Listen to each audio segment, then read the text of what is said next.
네, 다 같이 히브리서 3장 1절 말씀을 찾아주시기 바랍니다.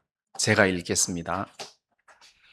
그러므로 함께 하늘의 부르심을 입은 거룩한 형제들아, 우리의 믿는 도리의 사도시며 대제사장이신 예수를 깊이 생각하라.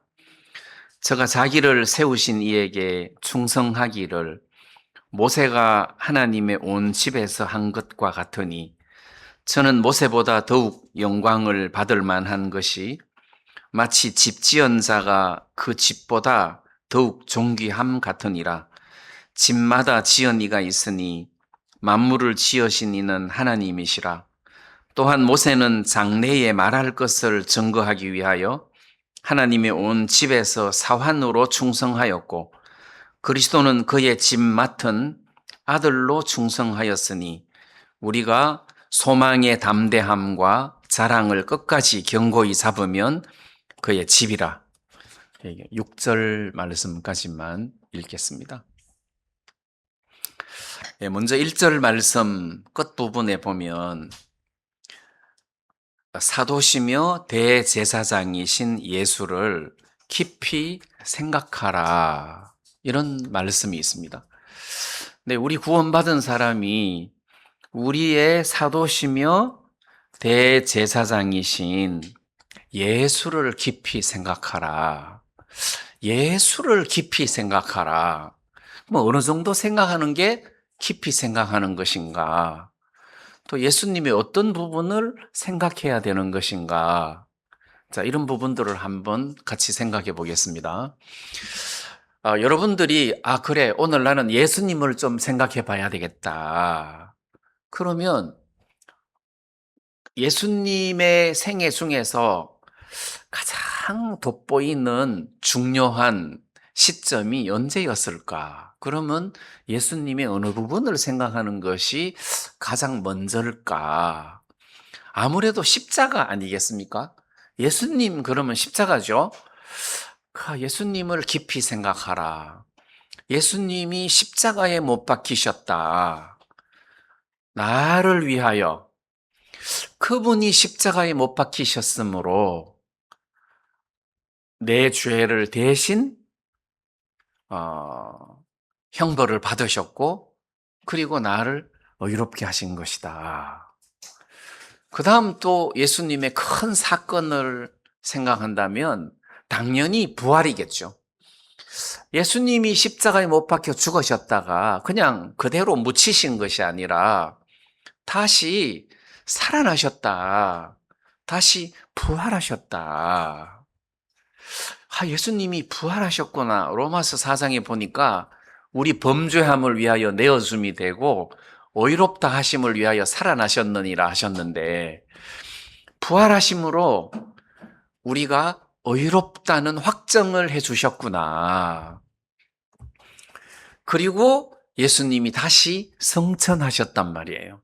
그래서 하나님 우편에 계시면서 우리를 위하여 친히 하나님 앞에 간구하시는 분이시다.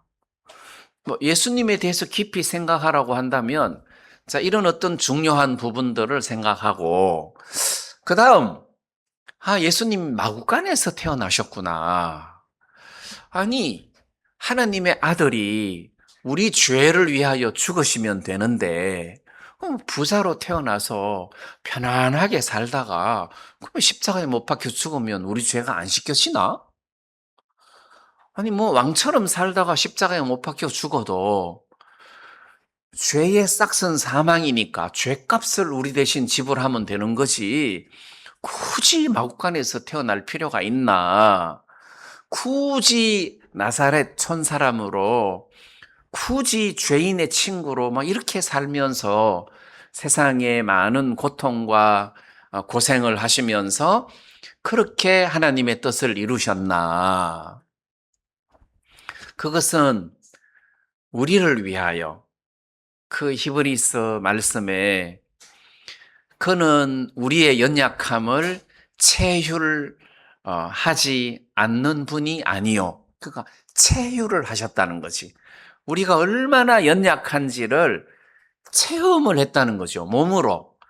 그래서 태어날 때도 마국간에서 가장 낮은 곳에서 태어나셨고, 그리고 어려서부터 생명의 위협을 받고 애굽으로 피난을 가셨고, 나사렛에 들어와서 그 나사렛 사람이다.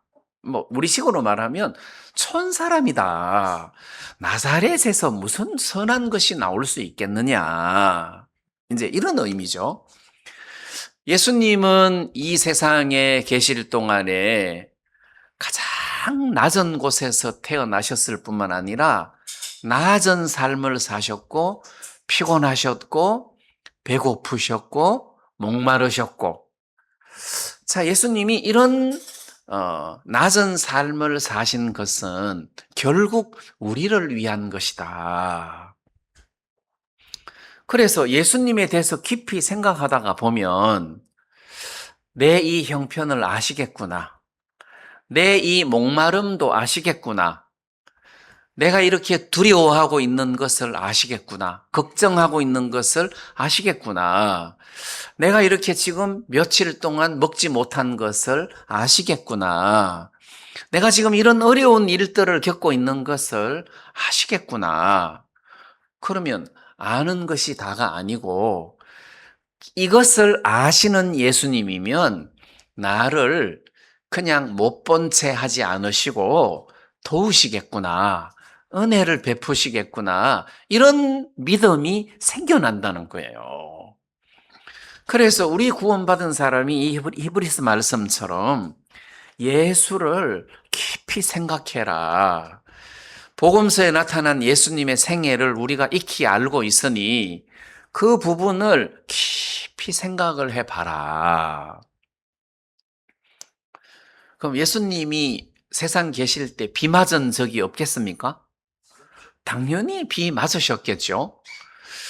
예수님이 여우도 굴이 있고 새도 깃들일 머물 깃이 있는데 예수님은 머리 둘 곳이 없다 하셨으니까 우리보다 삶이 훨씬 더 가난하고 어려웠으리라고 생각합니다. 자, 그것은 우리 육신을 입고 세상을 사는 인생을 체험하신 것이다. 왜 체험했겠습니까? 우리를 불쌍히 여기시고 긍휼히 여기시려고 모든 낮은 것들을 체험하신 것이다. 그래서 내가 당하는 어떤 어려움이나 걱정이나 두려움이나 문제나 이런 것들을 예수님이 모르지 않는다는 거죠. 그래서 예수님을 깊이 생각하라. 그럼 예수님이 내 형편을 다 아시겠구나. 그러면 나를 못 본 채 하지 않으시고 나를 위로하시겠구나. 나에게 은혜를 베푸시고 나를 불쌍히 여기시겠구나. 그런 마음이 생긴다는 거예요. 자, 그런 의미에서 예수를 깊이 생각하라 하는 이 말씀이 참 좋고, 그 다음에 이제 저는 그냥 전반적인 예수를 깊이 생각하라를 설명했는데 지금 이 히브리서 3장 1절은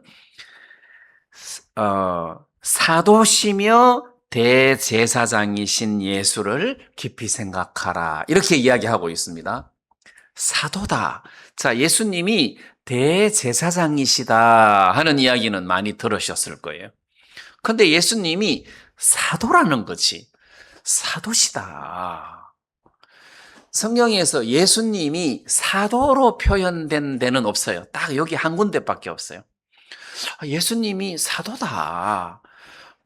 예수님의 12제자, 12사도 할 때 사도라는 표현을 쓰지만 예수님을 사도로 표현한 적은 여기밖에 없어요. 그러면 왜 여기서 예수님은 사도로 표현을 하셨느냐?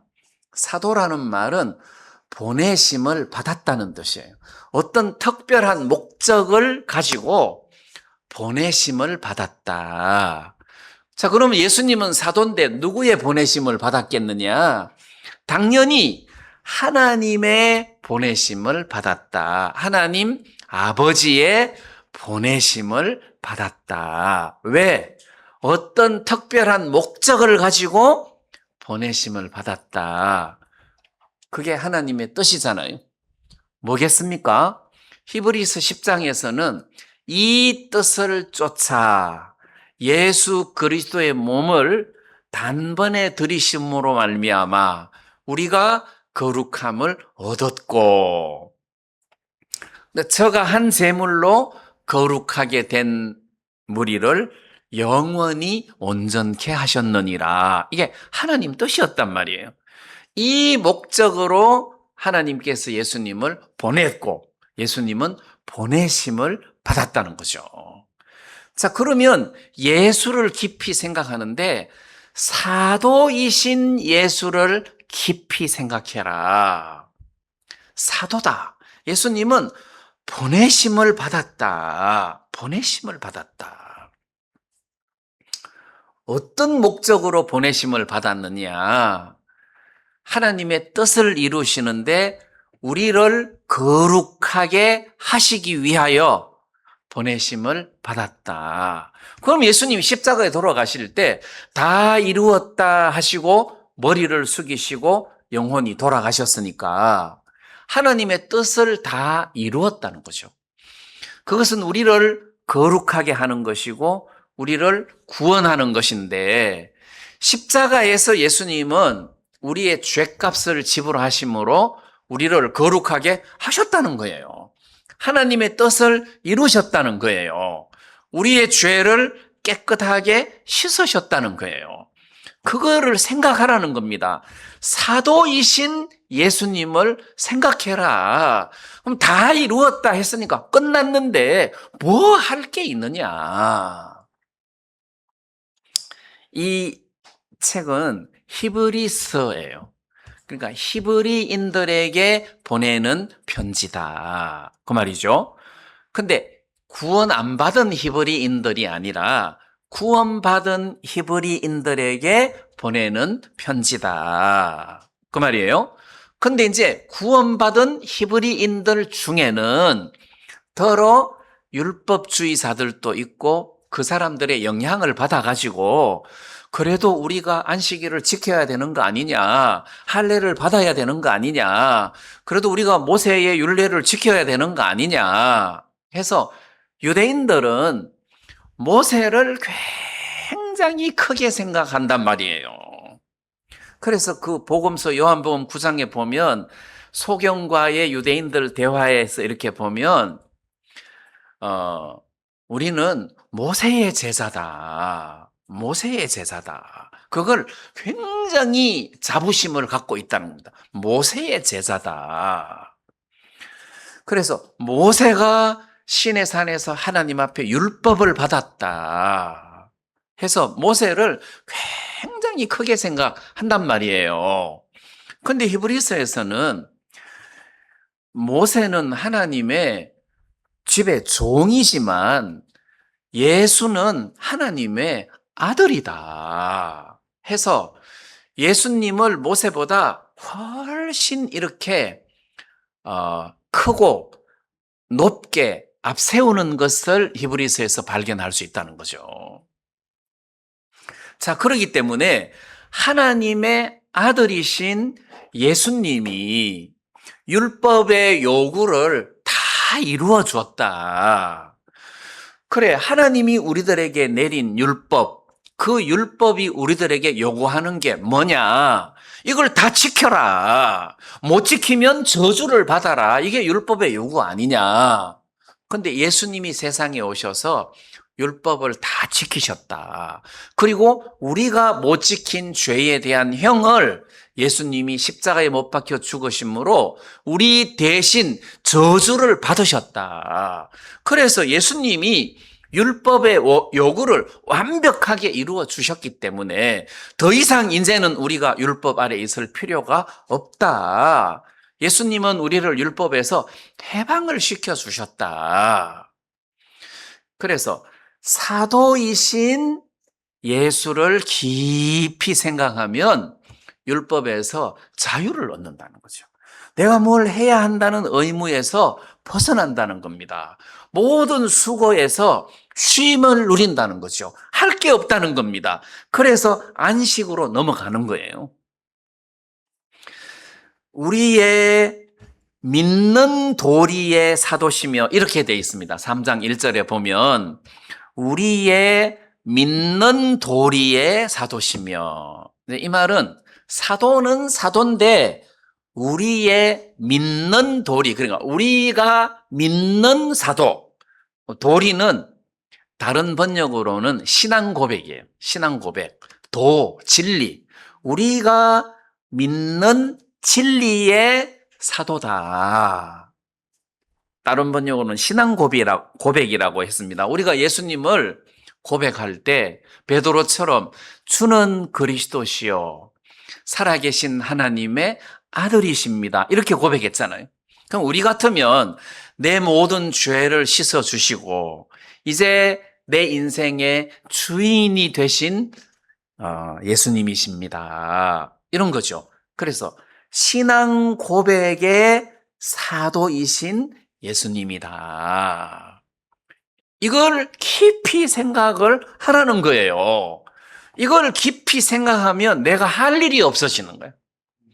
왜냐하면 예수님은 우리의 구세주일 뿐만 아니라 이제는 우리의 주인이시다. 우리의 머리시고 우리의 신랑이다. 우리의 신랑이다. 우리의 머리다. 우리의 목자다. 자, 이거를 깊이 생각하면 내가 할 일이 없어진다는 거죠. 주님이 다 이루셨고 또 만약에 못 이룬 일이 있다 하더라도 그거는 주님의 책임이고 몫이라는 거죠. 그래서 구원받은 사람들이 예수 안에서 할 일이 없다는 겁니다. 그분이 모든 것들을 다 이루셨기 때문에. 그럼 이제 구원받은 사람 아무 일을 안 해도 되느냐? 이제는 주님이 우리를 잡아서 우리를 끌고 다니기 때문에 힘이 안 드는 거예요. 그래서 내가 하는 것이 아니라 내 안에 살아계신 예수님이 하는 것이다. 나는 항상 쉬는 꼴이 되는 거예요. 그래서 이 말씀에서 우리의 믿는 신앙 고백의 대상이신 사도이신 예수님이다. 이분은 사도다. 어떤 특별한 목적을 가지고 이 땅에 왔는데 그 특별한 목적이 뭐냐 하면 나를 위하여, 벌레 같은 나를 위하여, 강도 같은 나를 위하여 하나님 아들이 직접 이 땅에 내려오셨다. 하나님의 부르심으로 특별한 목적을 가지고 내려오셨다가 그 뜻을 다 이루신 분이시다. 그래서 그분을 가만히 생각하면 너무 감사한 거예요. 무슨 막 벤처 타고 막 내려오신 것이 아니라 진짜 마구간에 그리고 세상에서 가장 낮은 위치에서 인생을 사시면서 우리의 연약함을 채울하시고 우리를 구원하신 이런 일을 하신 분이시라는 거죠. 그래서 이걸 이 사도이신 예수를 깊이 생각하면 더 이상 우리가 해야 할 일이 없다는 겁니다. 자, 그 다음에 사도이실 뿐만 아니라 대제사장이신 예수를 깊이 생각을 해라. 자, 대제사장. 예수님은 세 가지를 다 갖추고 있다고 우리가 배웠습니다. 구약 성경에 왜 머리에 기름을 부어서 세우는 선지자, 그 다음에 제사장, 그 다음에 왕, 이렇게 세 부류가 있는데 대제사장이나 왕이나 선지자는 하나님이 기름을 부어서 세웁니다. 맞죠? 기름을 부어서 세웁니다. 근데 예수님은 성령으로 기름 부음을 받으신 분으로 예수님은 왕도 되고 선지자도 되고 대제사장도 된다는 거죠. 그러면 예수님은 언제 선지자냐? 예수님이 언제 선지자냐? 예수님이 이 세상에 오셔서 육신의 몸을 입고 이 세상에 오셔서 33년 동안 사실 때, 특히 그 공생의 기간 동안 하나님의 말씀을 대언해 주는 선지자로서 사셨어요. 예수님은 선지자로서 이 세상에 오셨어요.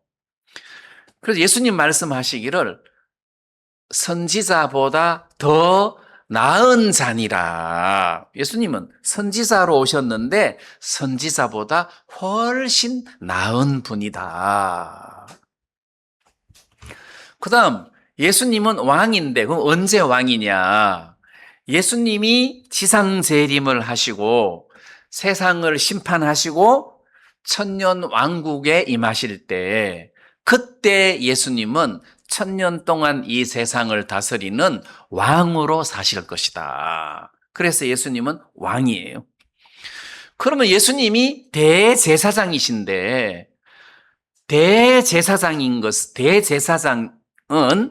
백성을 대표해서 하나님 앞에 백성의 짐을 들고 나가가지고 그 문제를 해결해 주는 분이 대제사장이에요.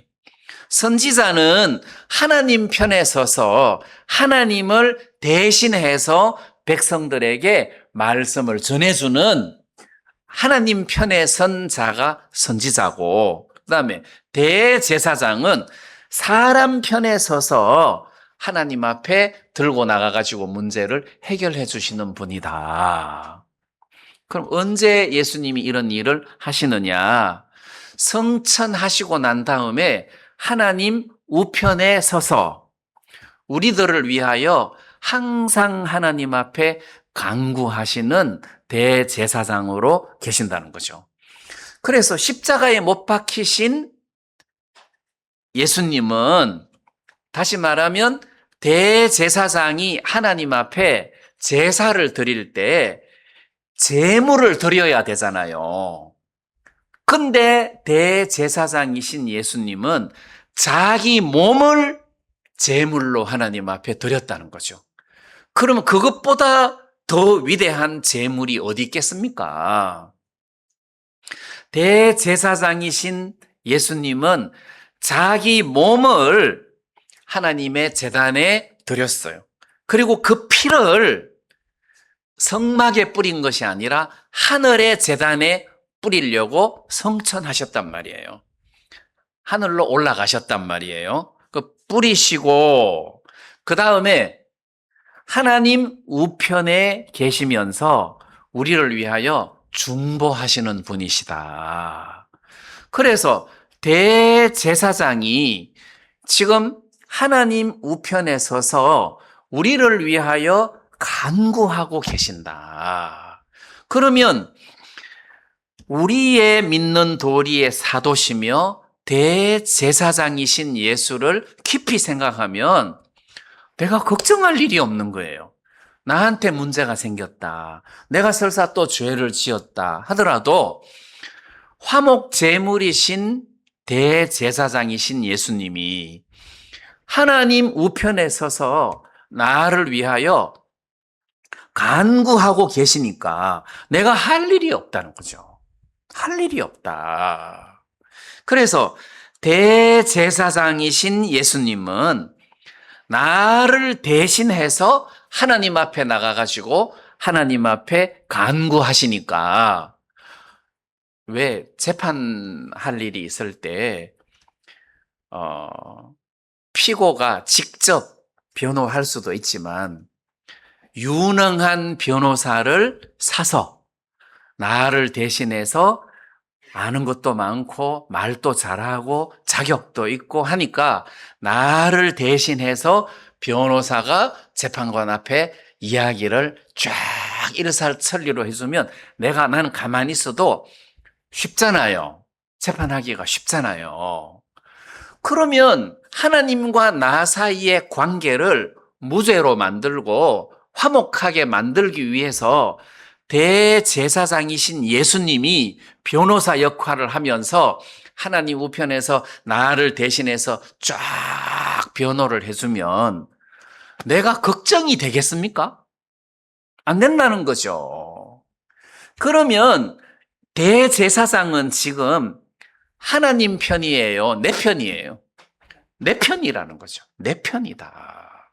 물론 네 편, 내 편 없지만 다 하나지만 굳이 따진다면 나를 위하여 하나님 앞에 중보하고 계신다는 거죠. 그것도 그냥 일반 변호사처럼 돈 받고 대충 해주는 것이 아니라 간구한다는 거지. 간절히 구한다는 거예요.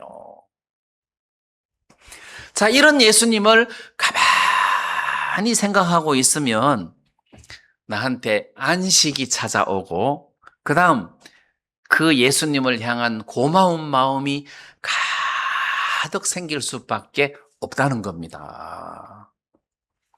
이게 신앙의 기본 아니겠습니까?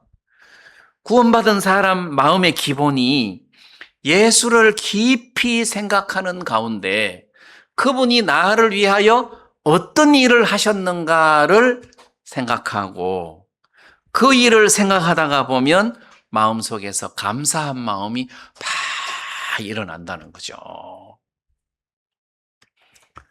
세상에 많은 단어들이 있는데 한 단어가 우리 마음을 뭉클하게 하는 단어들이 몇 개 있습니다. 그 중에 사람 마음을 가장 뭉클하게 하는 단어가 어머니라고 하잖아요. 어머니. 어머니, 엄마, 그러면 그 단어 속에 녹아진 수많은 사연들이 한꺼번에 전달되는 거예요. 그래서 어머니, 그러면 뭉클하다는 거예요. 마찬가지로 예수, 그러면 우리가 뭉클하다는 거지. 예수, 그러면 마음이 편안하고 쉼이 온다는 거예요. 근데 저 개인적인 사정이지만 저는 어머니 하면 뭉클한 게 없어요. 그 기억이 없어요. 어머니 하면 그 기억이 없어요. 그 다음에 이제 집사람하고는 평생을 같이 살았으니까 아내 그러면 그 단어 속에 녹아져 있는 수많은 사연들이 있으니까 이렇게 뭉클한 게 있어요. 아내 뭐 이런 단어 아내. 그다음에 예수 그러면 내가 마음이 뭉클하고 이런 게 없어요. 그럼 예수는 예수지 뭐 이렇게. 근데 이게 우리 마음속에 녹아가지고 좀 깊이 생각이 되면 예수, 예수. 그러면 우리 마음에 쉼이 있고 기쁨이 있고 감사가 있고 행복해지고 그렇다는 거예요. 그래서 지금 히브리 기자는 예수를 깊이 생각해라. 예수를 생각만 해도 모든 것에서 마음이 벗어난다는 거죠. 예수를 생각만 해도 벗어난다. 그래서 여러분들이 성경을 배우잖아요. 예수님에 대한 스토리를 많이 배우잖아요. 그것을 묵상하고 있는 동안 예수님이 왜 이렇게 핍박을 받으시면서 고생하시면서 세상을 사셨나? 나를 위해서다. 나를 위하여다. 네, 이렇게 그 주님을 깊이 생각하는 가운데 우리가 위로를 받고 소망을 가지고 안식을 누릴 수 있었으면 좋겠습니다. 그 다음에 이제 이 3장 1절 부분에 보면 그러므로 함께 하늘의 부르심을 입은 거룩한 형제들아. 이제 우리를 보고 하늘의 부르심을 입은 거룩한 형제들아. 여기 그러므로 함께 하늘의 부르심을 입은 거룩한 형제들아. 이 말이 참 재밌잖아요. 함께 여기는 유대인이나 이방인이나 가난한 사람이나 부자나 종이나 노예나 자유자나 함께 하늘의 부르심을 입은 거룩한 형제들아. 자, 여기서 거룩한 형제들아 하는 걸 보니까 이제 히브리 수신자잖아요. 히브리서 수신자잖아요. 구원받은 사람이고 이 말씀을 읽고 있는 우리를 말하는 겁니다. 거룩한 형제들아. 자, 우리가 하나님 앞에 거룩한 사람입니다. 너는 의인이야. 너는 지금부터 하나님의 아들이야 해서 따로 딱 구별해 놓은 사람들이다. 이 말이에요. 그래서 우리는 거룩한 형제들이다. 근데 앞에 수식어가 하늘의 부르심을 입은 거룩한 형제들. 이게 무슨 이야기냐 하면 하늘의 부르심을 입었다는 이야기를 다르게 표현을 해보면 우리 남자들이 국방부의 부르심을 입었다. 그럼 뭐예요? 군인이죠. 국방부의 부르심을 입었다. 그러면 이제 어떻게 되느냐 하면 내가 영장을 받고 국방부의 부르심을 입어서 입대를 했어요. 그럼 그때부터 나는 국방부 종이라. 자유가 없어. 국방부에게 딱 매였어. 그럼 한 번은 일요일 날 라면 끓여주거든. 그래서 그 라면은 불어가지고 맛도 없고 안 먹어. 차라리 PX 가서 그냥 빵이나 하나 사 먹고 말지. 그 라면이 식당에 남잖아요. 안 먹으니까 군인들이. 그래서 주변 사령이 내려와가지고 빨리 먹어라. 아, 라면 먹기 싫은데요. 누구 마음대로. 너는 국방부 소속이야. 니게 아니야. 그래서 국방부에서 역량 계산해가지고 쫙 메뉴를 짜서 너희들한테 주는 거니까 이걸 먹어야 돼. 이걸 먹어야 국방력이 유지가 되는 거야. 국방력이 유지가 되기 때문에 너희들이 먹고 싶다고 먹고 안 먹고 싶다고 안 먹고 그거 아니야. 먹으라고 그러면 먹어야 돼. 의무야. 그래갖고 가서 또 억지로 먹었잖아요. 그 다음에 옷은 국방부에서 옷을 다 나눠주죠. 총도 주고, 그죠? 신발도 주고, 모자도 주고, 그리고 간식 사 먹으라고 월급도 주고, 국방부에서 다 해준단 말이에요. 왜? 자기가 우리를 불렀으니까. 왜 불렀겠어요? 하고 싶은 일이 있으니까 불러서 써먹으려고 불렀을 거 아니에요. 불렀으면 부른 자가 책임을 진다는 거예요. 책임을 진다. 근데 여기 우리는 하늘의 부르심을 입은 거룩한 성도다. 하늘의 부르심을 입었다. 그럼 여기서 한마디로 부른 자가 우리를 책임진다는 뜻이에요. 책임진다. 우리는 부르심을 입었고 하나님은 우리를 불렀다는 거지. 국방부가 부른 게 아니라 하늘이 불렀다는 거예요. 하늘이 불렀다. 그러면 땡 잡은 거 아니에요? 삼성이 부른 것도 아니고 하늘이 우리를 불렀다. 그러면 하늘이 우리를 책임지는 거예요. 어떤 당신의 뜻을 위해서 우리를 보호하시고 또 우리를 책임지시고 이렇게 하신단 말이에요. 그래서 하늘의 부르심을 입은 거룩한 형제들아. 그러니까 이 단어 앞에 우리는 모든 것이 쉼을 누리고 평화롭고 감사한 거예요. 야, 내가 하늘의 부르심을 입었구나. 야, 진짜 내가 대단한 사람이구나. 네, 이런 마음을 이 1절 말씀을 통해서 가질 수 있게 된다는 거죠. 그래서 이 말씀이 우리한테 굉장한 위로를 주고 감사한 말씀이 된 거예요. 그래서 이 예수를 깊이 생각하라 하는 이 부분에 대해서 우리가 좀 묵상을 할 수 있었으면 좋겠습니다.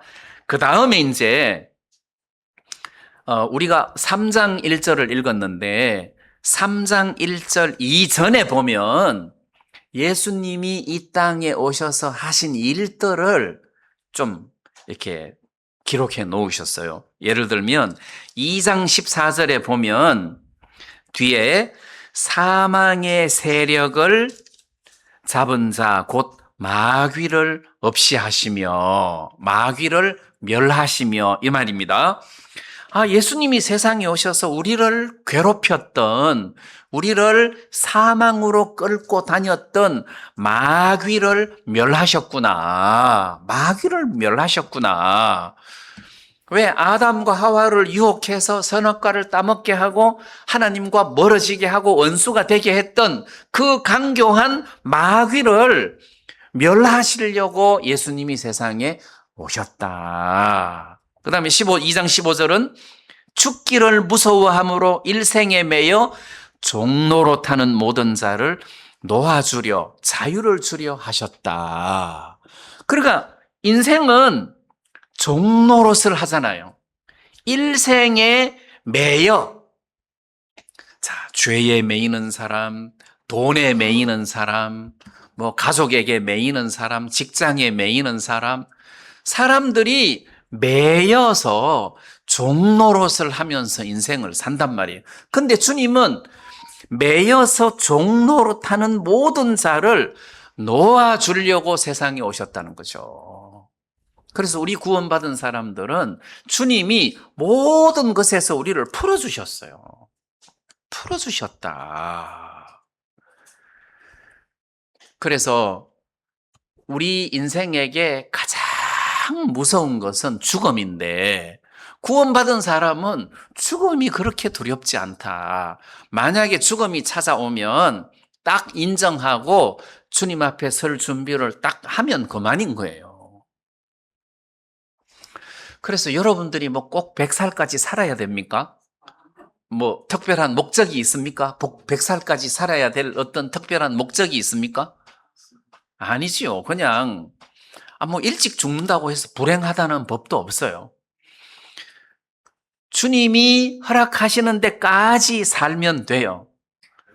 그래서 종노릇을 할 필요가 없다는 것이. 종노릇을 할 필요가 없다. 주님이 우리를 풀어주셨다. 그 다음에 16절은 아브라함의 자손을 붙들어 주려 하시며, 천사를 붙들어 주려고 오신 것이 아니라 아브라함의 자손을 붙들어 주려고 오셨다. 아브라함의 자손, 아브라함의 씨. 표면적 아브라함의 씨, 자손은 유대인이고 이면적 아브라함의 자손은 우리예요. 영적으로. 우리가 아브라함의 씨인데 예수님이 이 세상에 오신 것은 누구를 붙들어 주려고 오셨느냐? 붙들어 준다는 말은 보호하고 넘어지지 않도록 잡아주는 그런 역할을 하는 거잖아요. 누구를 붙들어 주려고 예수님이 땅에 오셨느냐? 우리를 붙들어 주려고 이 땅에 오신 게 아니냐. 우리를 잡아주려고 오셨다. 우리가 연약해 흔들리니까 우리를 잡아주려고 오신 거 아니냐. 그래서 예수님이 우리를 잡아주시는데 이 예수님을 깊이 생각하면 내가 흔들릴 일이 없겠구나. 주님이 나를 잡아주시는데. 그래서 이렇게 마귀를 멸하시고 종노릇 하는 데서부터 자유를 주시고 우리가 흔들리지 않도록 붙잡아 주시고 그 다음에 17절에는 백성의 죄를 구속하려고 이 땅에 오셨다. 그리고 18절 뒷부분에 보면 자기가 시험을 받아 고난을 당하셨은즉 시험 받는 자들을 능히 도우시느니라. 우리가 육신을 입고 세상에 사는 동안 시험을 당할 때 그분은 육신을 입고 모든 것들을 체험하셨기 때문에 우리를 도우신다는 거죠. 우리를 붙들어 주시고 우리를 도우신다. 이런 예수를 깊이 생각해라. 우리를 도우신다. 하나님이 나를 그냥 내팽개치지 않으시고 못 본 채 하시고 그렇게 안 하시고 나를 붙들어 주시고 나를 도와주시겠구나. 이 믿음이 생기는 것이 정상이라는 거죠. 그래서 지금 히브리 기자는 이 본문 말씀을 통해서 예수를 깊이 생각해라. 그러면 진짜 쉼이 오고 평화가 온다. 그 다음 이제 2절 말씀 보면 저가 자기를 세우신 이에게 충성하기를 모세가 하나님의 온 집에서 한 것과 같으니. 자, 이제 모세하고 예수님하고 자꾸 이렇게 비교를 하는데 여러분, 모세하고 예수님하고 비교가 됩니까? 하나는 피조물이고 하나는 조물주인데 이게 비교 자체가 안 된단 말이에요. 그죠? 뭐 비슷비슷해야 비교가 되지. 뭐 코끼리하고 하마하고 어느 게 크냐 그러면 글쎄 뭐 이제 이렇게 되는데 코끼리하고 개미하고 어느 게 힘이 세지? 그러면 그건 비교 자체가 안 된단 말이에요. 근데 예수님하고 모세하고 누가 더 크냐?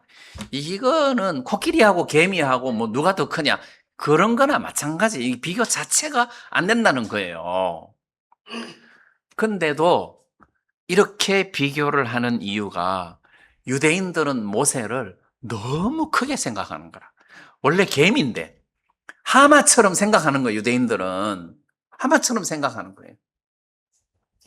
그래서 그 어떤 선입관을 깨는 것이 쉽지 않기 때문에 그냥 내버려 두고 예수님을 종이 아니라 하나님의 아들의 신분이다. 모세는 아무리 훌륭해도 하나님의 종의 신분이지만 이분은 예수님은 하나님의 아들의 신분이다. 자, 그러면서 2절에 저가 자기를 세우신 이에게 충성하기를. 그러니까 예수님이 충성했는데 자기를 세우셨다는 거지. 자기를 세웠다. 그럼 하나님이 모세를 세웠고 예수님을 세웠다. 하나님이 세운 거죠. 예수님도 하나님이 세우신 것이다. 하나님이 보내서 오신 것인데. 자, 그러면서 3절에는 저는 예수님이죠. 모세보다 더욱 영광을 받을 만한 것이 마치 집 지은 자가 그 집보다 더욱 존귀함 같으니. 집을 지은 자하고 집하고 지금 여기 설명하고 있습니다. 근데 제일 끝에 가보면 6절 본문 끝에 가보면 그리스도는 그의 집 맡은 아들로 충성하였으니 우리가 소망의 담대함과 자랑을 끝까지 견고히 잡으면 그의 집이다. 이렇게 집이 자꾸 나오는데 집 하니까 이런 건물, 하우스 이런 게 생각나잖아요. 집, 하우스. 근데 이 끝부분에 자랑을 끝까지 견고히 잡으면 그의 집이다 하는 이 그의 집은 백성을 말합니다. 그의 백성이다 이 말이에요. 그의 백성. 우리 교회 시대 때로 말하면 우리는 그의 몸이다, 그의 집이다, 또는 그의 성전이다. 그분이 거하시는 집, 성전이다. 또는 예수님은 머리고 우리는 그분의 몸이다. 또는 그분의 신부다. 이런 의미죠. 그분의 신부다. 그의 집이다. 성전이다. 또는 그의 양이다. 이걸 끝까지 잡으면 그의 양이다. 그래서 이 단어 하나하나에 박힌 의미를 생각하면 걱정할 게 없어요. 나는 그의 양이다. 그럼 끝난 거예요. 모든 걱정, 근심이 다 끝나는 거예요. 왜냐하면 양은 걱정거리가 있어도 그거는 자기가 감당을 못할 뿐더러 목자가 책임지게 돼 있어. 그죠? 목자가 책임지게 돼. 그래서 그 소망의 담대함과 자랑을 끝까지 견고히 잡으면 그의 집이다. 무슨 뜻입니까? 이 예수님을 견고하게 잡으면, 이 예수님을 이 앞부분의 말씀을 끝하고 연결시키면 이 예수님을 견고하게 딱 잡으면 우리는 그의 양이다. 우리는 그의 집이다. 성전이다. 이런 결론에 도달하게 되는 거죠. 그래서 6절 부분을 보면 그리스도는 그의 집 맡은 아들로 충성하였으니, 아들로 충성을 했다. 우리가 소망의 담대함과 자랑을, 자, 여기 보니까 우리가 소망의 담대함, 이제 우리 소망이 뭐냐 하면 예수님과 함께 왕노릇하는 것이고, 예수님과 함께 하늘나라를 상속받는 것이 우리의 소망이에요. 그래서 우리의 소망의 담대함과 자랑을, 자, 우리한테 소망도 있고 자랑이 있습니다. 소망은 내가 지금 죽어도 하늘나라가 예수님과 함께 하나님 우편에 있을 거야. 그래, 예수님 조만간에 재림하시면 우리는 휴거될 거야. 예수님과 함께 천연왕국에서 왕노릇 할 거야. 우리한테는 이런 소망이 있어요. 그 다음에 자랑도 있단 말입니다. 우리 구원받은 사람에게 무슨 자랑이 있습니까? 나는 예수님 거야. 그분은 나의 목자야. 그분은 나의 뿌리야. 그분이 나를 붙들고 계셔. 그러면 함부로 손을 못 댄다는 거죠. 함부로 손을 못 댄다. 예를 들어서 군대 생활을 하는데 제일 고참이 교회를 아주 열심히 다니는 종교인이었어요. 나는 군종이고, 막 들어가서 이제 1등병이고, 여기는 병장이고, 내무반이 사람이 한 50명 있는데, 그러니까 교회 열심히 나오는 그 제일 고참 병장이, 야, 제 군종 건드리지 마라. 그러면 둘 다 교회 열심히 다니고 뭐 이런 사이를 다 아니까 누가 나를 안 건드린다는 거죠. 왜냐하면 그 사이를 아니까 안 건드려요. 누가 이렇게 시비를 안 건다는 거예요. 뭘 좀 잘못해도 그냥 넘어간다는 거지. 못 본 채 하고. 얼마나 좋습니까? 그 사람하고 가깝다는 것 하나만으로 이렇게 좀 편안하다는 거죠. 근데 마귀 앞에서 온 세상에서 예수님이 나를 쟤 건드리지 마. 쟤는 내 거야.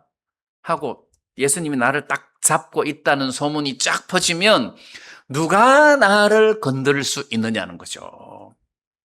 아무도 없겠죠. 근데 유일하게 하나 나를 건드리는 게 있는데 내 생각이에요. 내 생각이에요. 마귀가 내 생각에 혼란을 주어가지고 두려움을 준다는 거지. 그것 말고는 나를 두렵게 하거나 해칠 수 있는 세력이 이 세상에는 아무도 없다는 거예요. 그래서 마귀는 우리를 속이는 거예요. 마귀는 우리를 속여서 두려움에 빠지게 하고 절망에 빠지게 한다는 겁니다. 실제로 이 말씀대로 가만히 살아라가 아니라 이 말씀을 가만히 생각해 보면 내가 두려워해야 할 일이 전혀 없다는 것을 발견한다는 거죠. 그럼에도 불구하고 두려운 이유는 마귀가 우리를 속이는 거다. 그래서 사람들이 두려워하고 걱정을 하는 거다. 해서 이 6절 끝부분에 우리가 소망의 담대함과, 그래서 구원받은 사람들은 이런 소망을 가지고 있으니까 담대할 수밖에 없다는 거죠. 매사에. 그리고 자랑도 있다는 겁니다. 자, 이 자랑을 끝까지 견고하게 잡으면 그의 집이다. 하나님이 머무시는 성전이 되는 거고 그분의 몸이 되는 거다. 그래서 이 본문 말씀을 통해서 예수님이 이런 일을 하셨구나. 모세는 이런 일을 했구나. 이제 이런 것들을 비교하면서 설명을 하고 있는데 5절 말씀을 다시 보겠습니다. 또한 모세는 장래에 말할 것을 증거하기 위하여 하나님의 온 집에서 사환으로 충성하였고, 이게 무슨 이야기냐면 모세는 장래에 말할 것을 말했다. 이제 무슨 이야기냐 하면 왜 사도행전 3장 22절에 보니까 자, 모세가 말하되 주 하나님이 너희를 위하여 너희 형제 가운데서 나 같은 선지자 하나를 세울 것이니 너희가 무엇이든지 그 모든 말씀을 들을 것이니라. 그랬단 말이에요. 그래서 모세가 지금 뭘 이야기했느냐 하면 백성들한테 하나님이 너희 가운데서 너희 형제 중에서 나 같은 선지자 하나를 세울 거다. 너희는 그 말을 들어라. 이거를 증거했다는 거지. 앞으로 나 같은 선지자가 하나 오는데, 근데 이게 모세고 예수님은 내가 그다. 그럼 누가 더 위대합니까? 모세가 모세는 이분을 증거했고 모세가 증거했던 그 사람이 예수님으로 딱 나타나서 사마리아 여자에게 내가 그니라 하니까 끝나붙잖아요. 내가 그니라. 그러니까 여자가 물동이를 벗어두고 마을로 내려가더란 말이에요. 자, 그러면 모세가 증거하는 사람이 예수님이었는데 예수님은 실제로 이 세상에 오셔서 내가 바로 그 사람이다 해서 모세가 증거했던 모든 일들을 예수님이 다 이루신 거예요. 자, 여기서 우리가 하나 짚고 넘어가야 될 일이 있는데 모세는 예수님을 메시아를 증거하기 위하여 하나님 앞에 특별하게 세우심을 입었어요. 그래서 우리는 이런 모세를 하나님의 종이라고 한단 말이에요. 그래서 종이 세상에 와서 예수님을 계속 오실 것이다, 오실 것이다, 오실 것이다 하고 증거를 하다가 마지막에 예수님이 오셨어요. 그래서 내가 바로 그다. 내가 바로 메시아다. 바로 왕이다. 하고 예수님이 자기를 나타내시고 증거를 하셨단 말이에요. 본인이 직접. 그러면 또 예수님을 증거할 일이 또 있습니까?